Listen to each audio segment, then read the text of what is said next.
Kwa jina la Baba na la Mwana na la Roho Mtakatifu. Amina. Mungu, jioni sasa imeingia.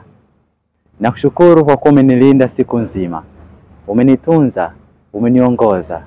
Bwana, katika hatari hile kama sio wewe ni nani ambaye angeweza kunivusha? Bwana, katika magumu ambayo nimekutana nayo siku ya leo, kama sio wewe nani angeweza kunifanya nivumilie?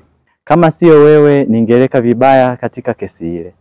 Kama sio wewe ningejikwaa vibaya katika dhambi hile. Bwana, ninakushukuru kwa sababu umenitunza salama salmini, nami nimekuja kuzinena sifa zako. Wewe ni Mungu mkuu, wewe ni Mungu mwenye upendo, wewe ni Mungu mwenye rehema na huruma, wewe ni Mungu mwongozaji, wewe ni Mungu mwenye ulinzi, wewe ni Mungu mwenye upendo. Zaidi sana wewe ni upendo. Ninakushukuru kwa kunipenda sana, ninakushukuru kwa kunipendelea. Umenijalia afya njema. Na kuomba umbariki kila mmoja anyenitazama, umbariki kila mmoja ambaye anasikia sala hii. Umjalie neema na baraka, umsaidie katika magumu yake yapate kuwa mepesi. Kwa upendo wako takatifu Mungu, uwe pamoja na watu wote wenye shida mbalimbali.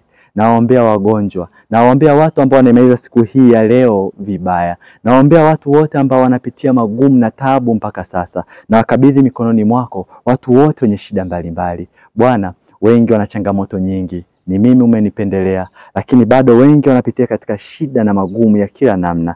Na wakabidhi chini ya mkono wako wa upendo, chini ya mkono wako wenye nguvu, ili wewe peke yake Mungu mwenye upendo upate kuwalinda, kuwatunza, kuwastahimilisha katika magumu hayo yote wanaopitia. Na mwisho wa maisha hapa duniani upate kuwa ni mwanzo wa maisha ya milele. Ewe uliyestadi wa kazi, ninakushukuru. Atukuzwe Baba na Mwana na Roho Mtakatifu, kama mwanzo na sasa na siku zote na milele. Amina. Atukuzwe Baba na Mwana na Roho Mtakatifu, kama mwanzo na sasa na siku zote na milele. Amina. Atukuzwe Baba na Mwana na Roho Mtakatifu, kama mwanzo na sasa na siku zote na milele. Amina. Kwa ajili ya marehemu wote waliopo toharani, raha ya milele uwape Bwana, na mwanga milele uangazie. Wastarehe kwa amani. Amina. Raha ya milele uwape Bwana, na mwanga milele uangazie. Wapumzike kwa amani. Amina. Raha ya milele uwape Bwana, na mwanga milele uangazie. Marehemu wote waliopo toharani wapate rehema kwa Mungu na wapumzike kwa amani. Amina. Kwa jina la Baba na la Mwana na la Roho Mtakatifu. Amina. Tumsifu Yesu Kristo.